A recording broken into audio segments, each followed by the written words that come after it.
Dan aku pun berkata kepadamu, engkaulah Petrus, dan di atas batu karang ini akan kudirikan gerejaku, dan alam maut tak akan menguasainya. Itu hal yang ditegaskan oleh Yesus kepada Petrus setelah dia mengakui bahwa Yesus adalah Mesias, Putra Allah yang hidup. Dan Yesus berkata pula, berbahagialah engkau Simon, anak Yunus, sebab bukan manusia yang menyatakan itu kepadamu, melainkan Bapa-Ku di surga. Para pastor, umat sekalian yang saya kasihi, kita bisa mengaplikasikan sabda Yesus ini dalam situasi kontekstual yang sedang kita alami. Bolehlah saya berperan sebagai Yesus dan berkata kepada Romo Endro dan Romo Kristo, engkaulah Endro dan Kristo, di atas batu karang ini akan kudirikan paroki ini. Amin. Ya, memang yang dikatakan oleh Yesus kepada Petrus sebenarnya berkaitan dengan imannya yang kuat. Batu karang yang dimaksudkan dalam Injil itu adalah iman yang kokoh yang dimiliki oleh Petrus terhadap Yesus. Dan itu dia sudah menyatakan lebih awal bahwa saya percaya engkaulah Mesias, engkaulah penyelamat, dan engkaulah Putra Allah yang hidup. Sehingga di situ diperlihatkan bahwa Petrus tidak ragu-ragu percaya kepada Kristus. Maka Yesus mengatakan, ya, atas dasar batu karang, iman yang kokoh kuat seperti batu karang inilah akan kudirikan gerejaku. Maka gereja itu bertumbuh, berkembang, hidup, hanyalah kalau kita sungguh-sungguh memiliki iman kepercayaan kepada Tuhan. Demikian juga kalau kita tadi terapkan tentang pendirian paroki ini. Paroki ini adalah gereja. Gereja itu tidak lain tidak bukan kumpulan atau persekutuan orang-orang yang percaya. Orang-orang yang mengamini bahwa hidup ini tidak bisa dilaksanakan tanpa memiliki relasi dengan Allah yang kita kenal melalui putranya Yesus Kristus. Dan seperti Petrus, kita semua mengakui bahwa Yesus itu adalah Putra Allah yang hidup. Kita merasakan, kita mengalami bahwa dia hidup. Dia dialami dalam hidup kita sehari-hari. Dia bukanlah Allah yang mati atau Allah yang jauh dari kita, tapi dia adalah Allah yang menggerakkan kita, yang membuat kita yakin bahwa apa yang baik kita lakukan bisa kita lakukan bersama Dia. Dan Dialah yang juga membuat kita semua bersatu dalam satu persekutuan gereja yang kemudian secara hukum gereja kita sebut paroki. Nah, di paroki itulah dalam persekutuan orang-orang yang beriman inilah Tuhan mendirikan gerejanya. Tuhan membangun gerejanya. Maka pertama-tama kita harus berpegang teguh pada keyakinan ini, bahwa gereja di tempat ini sebenarnya sudah hidup, sudah ada, dan itu ada di antara kita. Dan ada karena kita bersama-sama percaya kepada Kristus itu. Nah, romo-romo yang dipilih atau yang diutus oleh Bapak Uskup dalam hal ini adalah orang-orang yang seperti dikatakan dalam bacaan pertama tadi, bahwa tugas kita, tugas orang gembala ialah menggembalakan umatnya, membimbing, mendampingi. Petrus diberi kepercayaan oleh Tuhan. Kita ingat peristiwa di mana pernah Petrus merasa bingung juga. Kenapa Tuhan bertanya kepada dia 3 kali pertanyaan yang sama? Apakah engkau mencintai saya? Petrus jawab, iya. Yesus tanya lagi, apakah kamu mencintai saya? Dia katakan, iya. Dan Yesus kemudian katakan, gembalakanlah domba-dombaku. Dan tidak berhenti 2 kali sampai 3 kali. Sehingga Petrus agak bingung, tetapi kemudian dia tetap mengatakan, Tuhan, engkau tahu siapa aku ini. Dan aku mencintai engkau. Maka Tuhan mengatakan, gembalakanlah domba-dombaku.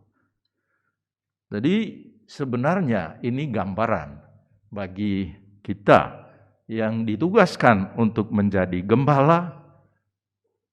Hal pokok yang utama ialah kita memiliki cinta akan umat gembalaan itu.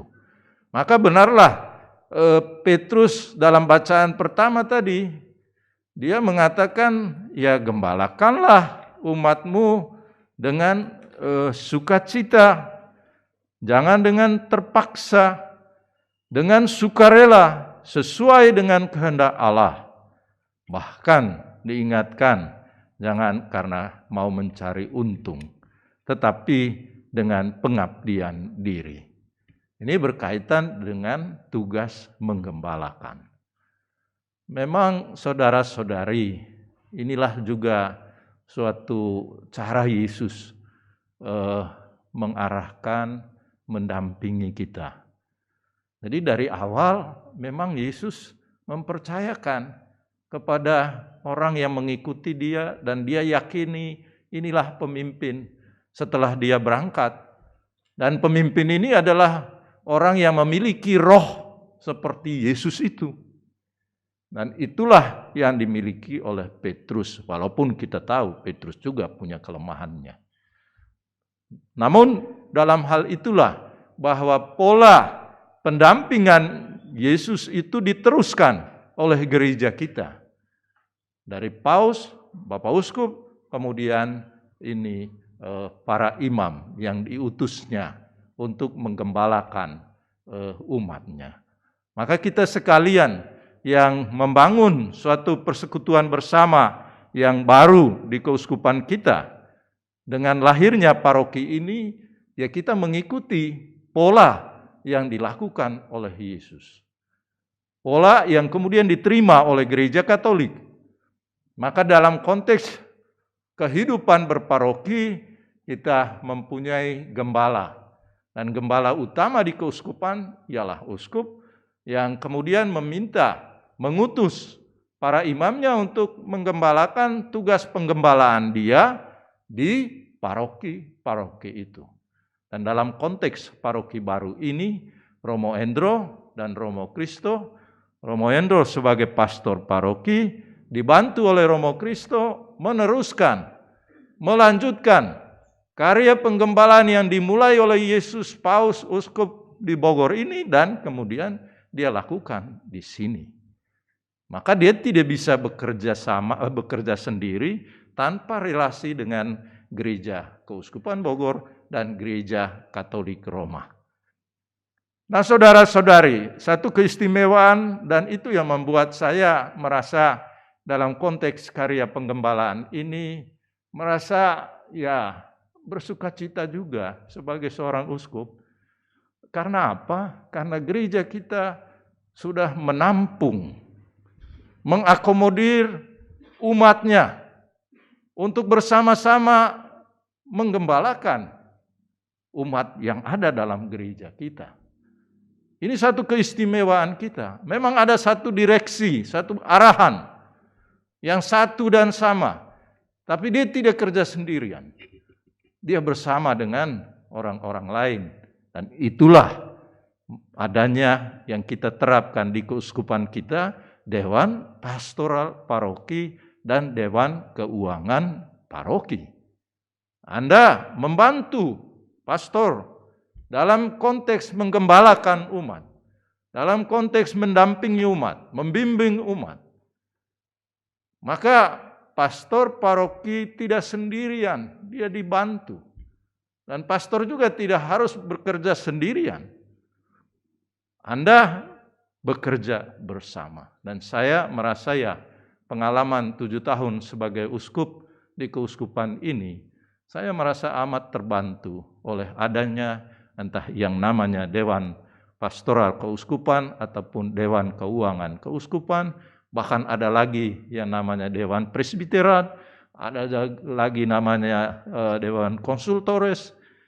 Jadi memang ini satu keistimewaan gereja kita, bahwa ada semua orang ditampung untuk bersama-sama. Mari kita mengarahkan hidup kita. Yang penting saudara-saudari ialah bahwa kita punya satu arah yang jelas. Dan pemimpin ada satu di sana. Namun pemimpin ini bukanlah pemimpin yang menguasai, tapi pemimpin yang mengarahkan seperti dalam Mazmur antarbacaan, ialah sebagai seorang gembala yang menghantarkan umatnya ke padang rumput yang hijau. Dalam konteks kita, ialah bahwa tugas penggembalaan yang dilakukan oleh kami, para uskup, juga para imam, ialah agar kita semua menerima Yesus sebagai penyelamat kita, sebagai Dia yang adalah Allah yang hidup. Kita berjuang, kita berusaha bersama dengan macam-macam cara.